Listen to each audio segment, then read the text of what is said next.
एक महत्त्वाची घडामोड आहे। राज ठाकरेंचं आतापर्यंतचं राजकारण नागमोडी पद्धतीचं राहिलंय असं सामनात म्हटलं गेलंय। नकली हिंदुत्वाच्या जाळ्यात भाजपनं राज यांना अडकवलं असंही सामनात म्हटलंय। राज यांच्या वतीनं भाजप मिंधे वगैरे लोकच बोलू लागले। भाजप मिंधे या लोकांना दूर ठेवलं तर वाद राहतोच कुठे असा सवालही सामनातून करण्यात आलाय।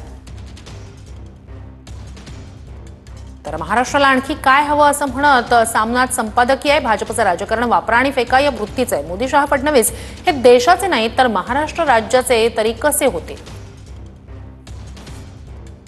राज ठाकरे यांचं आतापर्यंतचं राजकारण नागमोडी पद्धतीचंच होतं आणि ते फारसं यशस्वी झालं नाही।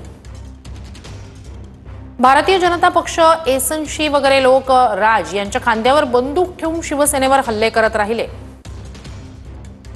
आता राज यांच्या पक्षाचा राजकीय लाभ झाला नाही पण मराठी एकजुटीचं अतोनात नुकसान झालं।